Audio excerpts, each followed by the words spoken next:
Hello everyone, I am Nisha Lamba and I welcome you all to our channel Unacademy judiciary. और आज एक बार फिर मैं आपके सामने उपस्थित हूँ एक बहुत ही महत्वपूर्ण टॉपिक को लेकर। सुप्रीम कोर्ट का आज ही ये फैसला आया है जिसमें सुप्रीम कोर्ट ने ट्रायल कोर्ट के अगेंस्ट एक सख्त टिप्पणी दी है। वीडियो में आगे बढ़ने से पहले एक बार मैं ऑडियो और वीडियो चेक कर लेती हूँ। या so everything is fine. All right, so let's start the topic. So basically supreme court ने दहेज हत्या के मामलों में जो ट्रायल कोर्ट्स की अप्रोच है और जिस तरह से ट्रायल कोर्ट दहेज हत्या के मामलों के अंदर कन्विक्शन करता है उसके ऊपर सख्त हिदायत दी है। सुप्रीम कोर्ट ने कहा है कि काफी बार जो हायर कोर्ट है, जो सुप्रीम कोर्ट है, उसने क्लियर किया है कि जो दहेज हत्या वाले मामले हैं उनमें क्या क्या इंग्रेडिएंट्स पूरे होने जरूरी है, तब जाकर दहेज हत्या का केस लगेगा। अदरवाइज दहेज हत्या का केस हर मैरिज वाली डेथ के केस में नहीं लगेगा। और इस चीज को क्लैरिफाई करते हुए सुप्रीम कोर्ट ने यह भी कहा कि ये टाइम आ चुका है जब जो स्टेट जुडिशियल एकेडमीज हैं वो यहाँ पर इंटरफियर करें और जो हमारे जजेस हैं उनको सही से ट्रेन किया जाए सो दैट वो यहाँ पर सेक्शन 304 बी आईपीसी की अगर हम बात करें तो वो उसको ठीक से अप्लाई करें। भारतीय न्याय संहिता में सेक्शन 80 में ये प्रोविजन है तो वहां पर भी सेम ही प्रोविजन है, उसमें भी कुछ बदलाव नहीं किया गया है। द पॉइंट इज कि जो हमारे ट्रायल कोर्ट्स हैं वो हर केस में डाउरी डेथ का जो चार्ज है वो बना देते हैं और हर केस में कन्विक्शन भी कर देते हैं, जो कि सही नहीं है। क्या क्या रिक्वायरमेंट है जिन केस जो डाउरी डेथ के केसेस में आएंगे और जो डाउरी डेथ के केसेस में नहीं आएंगे, तो वो सुप्रीम कोर्ट ने फिर से एक बार फिर क्लैरिफाई किया है इस जजमेंट के थ्रू। तो ये मैं अभी आपके साथ जजमेंट खोलकर बताने वाली हूँ कि क्या क्या चीजें यहाँ पर क्लैरिफाई की गई हैं। ये जो जजमेंट है ये सभी जुडिशरी एस्पिरेंट्स के लिए इंपॉर्टेंट है। आप समझ सकते हैं कि अगर जजेस गलती कर रहे हैं तो जुडिशरी एस्पिरेंट्स भी ये गलती कर सकते हैं अपने एग्जाम में। तो उस चीज को क्लैरिफाई करने के लिए भी ये जजमेंट काफी इंपॉर्टेंट है। जो लिटिगेंट्स हैं, जो एडवोकेट्स हैं, उनके लिए भी ये जजमेंट काफी इंपॉर्टेंट है। तो वीडियो में बने रहिएगा। Good afternoon Mayank Raghuvanshi. चलिए स्टार्ट करते हैं वीडियो। तो आपको मैं बता दूं कि अनअकैडमी जुडिशरी की सब्सक्रिप्शन अगर आप खरीदना चाहते हैं तो अनअकैडमी में आप हर स्टेट के जुडिशरी एग्जाम की प्रिपरेशन कर सकते हैं। यहाँ पर आपको सभी बैचेस का एक्सेस मिल जाता है सब्सक्रिप्शन खरीदने के बाद।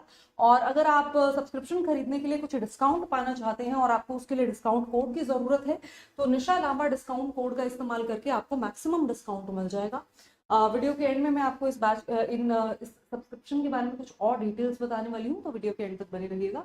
अगर आप इंस्टाग्राम पे हैं और मेरे साथ कनेक्ट करना चाहते हैं तो निशा_लांबा07 पर मुझसे कनेक्ट कर सकते हैं। और टेलीग्राम पर मेरा चैनल है निशा_लांबा 1511 के नाम से, यहाँ पर भी आप ज्वाइन करके मेरे साथ कनेक्ट कर सकते हैं।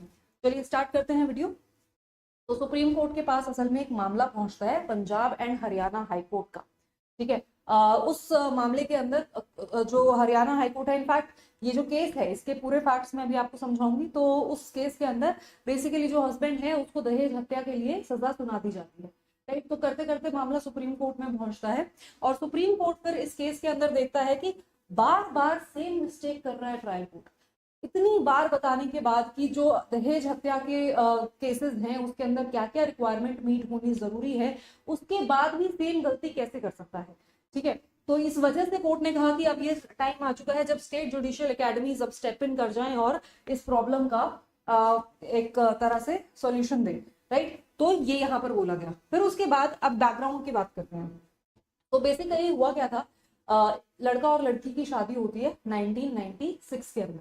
तो 1996 में इनकी शादी होती है और शादी के 2 साल के अंदर ही जो वाइफ है वो सुसाइड कर लेती है, आत्महत्या कर लेती है। ठीक है, उसके बाद वाइफ की डेथ के बाद जो उसका पति है, उसके सास ससुर, इन तीनों के खिलाफ दहेज हत्या का और क्रूरता का यानी क्रूअल्टी का केस शुरू हो जाता है आईपीसी के सेक्शन 304 कैपिटल बी और 498 कैपिटल ए के तहत। ठीक है, और सेक्शन 34 लग जाता है कॉमन इंटेंशन का, कि इन तीनों की मिली भगत से ये जो लड़की है इसने आत्महत्या कर ली। इसके ऊपर दहेज का प्रेशर बनाया गया था, इसके साथ क्रूरता की जा रही थी दहेज के जो उनकी डिमांड थी उसके रिगार्डिंग। तो इस वजह से उस प्रेशर में आके उस क्रूअल्टी का प्रेशर जो था इसके ऊपर इतना ज्यादा था कि इस लड़की ने आत्महत्या कर ली और इस वजह से उसके ससुराल वालों के खिलाफ और उसके पति के खिलाफ मुकदमा शुरू हुआ। फिर जब ये मुकदमा शुरू हुआ ट्रायल कोर्ट ने इस केस के अंदर जो उसके सास ससुर थे उनको तो बरी कर दिया, लेकिन जो पति है उसको दहेज हत्या की सजा सुनाई गई 304 कैपिटल बी के तहत। ठीक है, तो इस केस के अंदर उसको टोटल 8 साल की रिगरस इम्प्रिजनमेंट दी गई थी। और जो हाई कोर्ट में जब ये मामला पहुंचा था, हाई कोर्ट ने भी ट्रायल कोर्ट की सजा को सही बताया कि हाँ ठीक है, ये सजा ठीक दी गई है।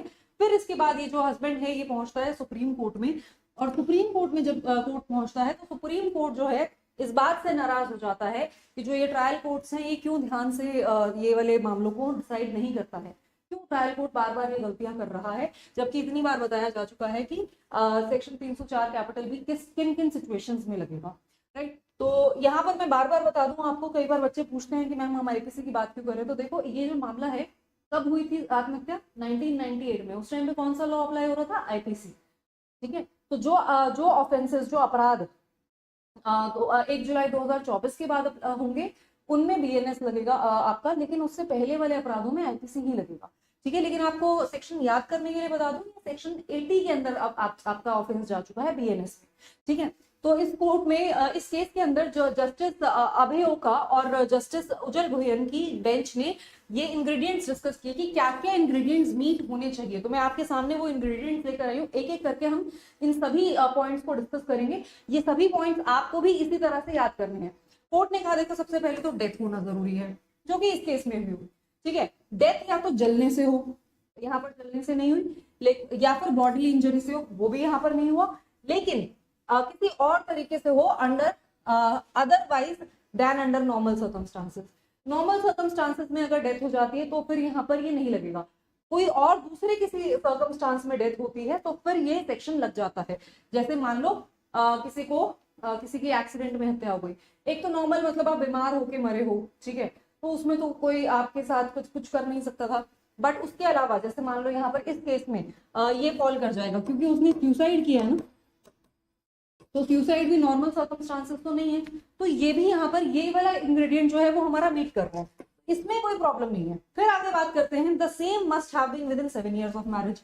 तो ये जो डेथ है ये 7 साल के बीच में होनी चाहिए, ये वाला इंग्रेडिएंट भी हमारा मैच कर रहा है, मीट कर रहा है, इसमें भी कोई प्रॉब्लम नहीं है। यहाँ तक ट्रायल कोर्ट जो था वो सही था।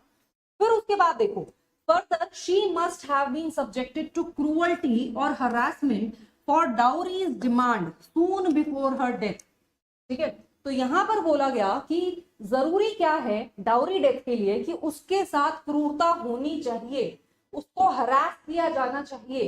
किस चीज के लिए, दहेज के लिए, कि उसको दहेज के लिए प्रताड़ित किया जा रहा था उसकी शादी, उसके मरने से पहले, और वो उस प्रताड़ना से परेशान होकर उसने आत्महत्या कर ली शादी के 7 साल के अंदर, तब जाकर यहाँ पर दहेज का केस, दहेज हत्या का केस लगेगा, अदरवाइज नहीं लगेगा।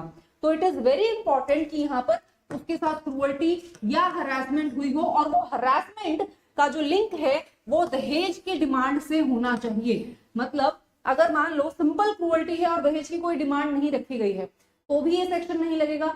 दहेज की डिमांड है लेकिन क्रूअल्टी नहीं है तो भी ये सेक्शन नहीं लगेगा। दहेज की डिमांड भी है, क्रूअल्टी भी है, लेकिन बहुत साल पहले है, ठीक है, डेथ के बहुत आसपास नहीं है, तो भी ये सेक्शन नहीं लगेगा। तो यहाँ पर तीनों, ये जो आपकी ये जो थर्ड पॉइंट है ना, इसमें तीनों चीजें रिक्वायर्ड है। उसके साथ क्रूअल्टी होनी चाहिए, ठीक है। ये क्रूअल्टी जो डाउरी है उसकी डिमांड से रिलेटेड होनी चाहिए, कि मतलब उसको दहेज लाने के लिए, कि दहेज मंगवाओ, उसके लिए उसको प्रताड़ित किया जा रहा है, ठीक है, तो उसके साथ होनी चाहिए। और ये सून बिफोर हर डेथ होनी चाहिए। अब सून बिफोर हर डेथ का मतलब ये नहीं कि अभी उसको आपने सून बिफोर हर डेथ को थोड़ा सा लिबरली हम यहाँ पर इसको इंटरप्रेट करेंगे। इसका मतलब ये नहीं होता कि जस्ट अभी क्रूअल्टी की और उसके जस्ट बाद वो मर गई, नहीं। सून बिफोर हर डेथ का मतलब है कि बार बार उसकी डेथ से पहले उसको प्रताड़ित किया जा रहा था, और उसमें उसकी डेथ में और क्रूअल्टी में बहुत ज्यादा टाइम गैप नहीं है, ठीक है। अगर बहुत ज्यादा टाइम गैप आ जाता है, मान लो 1 साल पहले उन्होंने किया, फिर उनको खुद ही रियलाइज हो गया कि नहीं हम गलत कर रहे हैं, है ना, और फिर उसके बाद वो ठीक हो गए और सारी चीजें नॉर्मल हो गई, फिर अगर वो करती है, फिर वो अगर सुसाइड कमिट करती है या फिर उसकी डेथ हो जाती है किसी अननेचुरल सर्कमस्टांस की वजह से, तो फिर उस केस में यहाँ नहीं लगेगा। बट मान लो 10 दिन पहले भी उसको क्रूअल्टी के साथ उसके साथ पेश आया गया दहेज के लिए, उससे पहले बहुत सारे इंस्टेंसेस हो चुके हैं, ठीक है। तो ऐसा नहीं है कि हम इसको बिल्कुल ऐसे स्ट्रिक्टली सून बिफोर डेथ का मतलब कि आज ही क्रूअल्टी हुई है उसके साथ और आज ही वो डेथ हो गई है उसकी, ऐसा नहीं। ये क्रूअल्टी का जो नेक्सस है वो इतना ज्यादा स्ट्रिक्टली हम नहीं देखेंगे, बहुत ज्यादा लिबरल भी नहीं होंगे बट बहुत ज्यादा स्ट्रिक्टली भी हम नहीं देखेंगे, ठीक है। तो ये चीज है इसके अंदर। तो अगर ये तीन चीजें मीट करती हैं तब जाकर सेक्शन 304 कैपिटल भी लगेगा, अदरवाइज हर केस में जहां पर महिला के साथ लेट्स से क्रूअल्टी हुई है बट डाउरी नहीं है, डाउरी का कोई बात ही नहीं हुई, तो भी ये सेक्शन नहीं लगेगा। ये सेक्शन लगाने के लिए ये सब कुछ होना चाहिए, बॉडीली इंजरी या फिर मतलब अननेचुरल सर्कमस्टांसेस में उसकी डेथ, 7 साल के अंदर क्रूअल्टी हुई हो, डाउरी की डिमांड को लेकर क्रूअल्टी हुई हो, उसके डेथ से सून बिफोर हर डेथ, मतलब उसकी डेथ से कुछ समय पहले ही उसके साथ ये सब हुआ हो, तब जाके अगर ये सब कुछ सारी रिक्वायरमेंट्स मीट होती हैं तब जाके महिला के जो पति हैं या पति के जो रिश्तेदार हैं उनके खिलाफ ये सेक्शन लग जाएगा और उनको सजा सुनाई जा सकती है। तो ये काफी इंपॉर्टेंट जजमेंट है। और फिर कोर्ट ने यहाँ पर section 113 capital B Indian Evidence Act का इसमें प्रिजम्पशन दे रखी है, ठीक है। ये प्रिजम्पशन आपकी अब बीएसए के सेक्शन 118 में देखने को मिलेगी। तो इस प्रिजम्पशन की भी कोर्ट ने बात की कि और अगर हम इसी तरह से प्रिजम्पशन की बात करें, देखो जो आपका इंडियन एविडेंस एक्ट है या जो आपका भारतीय साक्ष्य अधिनियम है उसके अंदर भी ये बोल रखा है कि डाउरी डेथ को लेकर हम कुछ प्रिजम्पशन रेज कर सकते हैं। मतलब कोर्ट जो है वो बर्डन ऑफ प्रूफ किसके ऊपर शिफ्ट कर देगा, एक्यूज्ड के ऊपर, कि तुम प्रूफ करो कि तुम कोई डाउरी डेथ का सर्कमस्टांस यहाँ पर नहीं था।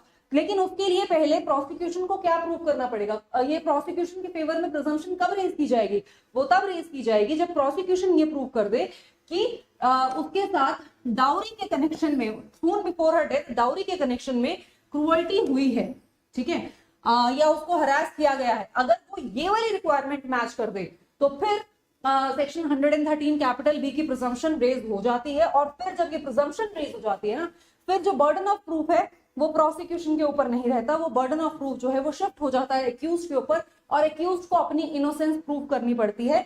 तो ये जो एक्यूज के ऊपर बर्डन ऑफ प्रूफ शिफ्ट होता है ये थोड़ा सा हेवी बर्डन ऑफ प्रूफ होता है, ठीक है। लेकिन प्रोसिक्यूशन को ये बर्डन ऑफ प्रूफ शिफ्ट करवाने के लिए ये कुछ चीजें वहां पर भी प्रूव करनी है, तो वहां पर भी क्रूअल्टी, हरासमेंट, ठीक है, demand for dowry and soon before her death, ये वाले एलिमेंट्स वहां पर भी कोर्ट को ये प्रोसिक्यूशन को प्रूव करने पड़ेंगे। अगर ये फैक्ट्स प्रूव नहीं होते हैं तो कोर्ट ये प्रिजम्पशन नहीं ले सकता है।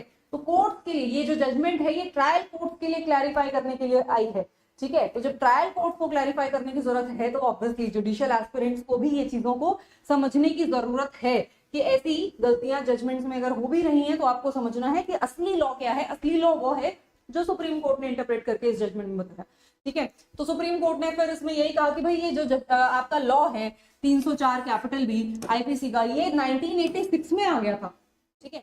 1986 में आने के बाद भी कोर्ट बार बार ये इनके इंग्रेडिएंट्स बता चुका है, फिर भी कोर्ट जो ये आपके ट्रायल कोर्ट्स हैं वो सेम मिस्टेक बार बार कर रहे हैं। This is not right. और इस वजह से स्टेट जुडिशियल अकेडमी को एक बार फिर से बोला गया कि आप इसमें थोड़ा सा ठीक करो। कोर्ट ने कहा कि इस केस में जो ये पर्टिकुलर केस था इसमें मॉरल कन्विक्शन कर देते हैं, ये जो जजेस हैं ये कर देते हैं जो कि अलाउड नहीं है। मॉरल कन्विक्शन अलाउड नहीं है। आपको लगता है कि मॉरली उस लड़की के साथ गलत हो रहा था तो चलो इसके रिवेंज वाले उसमें, या फिर आपको नैतिकता के पॉइंट ऑफ व्यू से या थोड़े इमोशंस से थोड़ा भावुक होकर ऐसे केसेस में जो महिला है उनके पति को आपने कन्विक्ट कर दिया, but that is not right.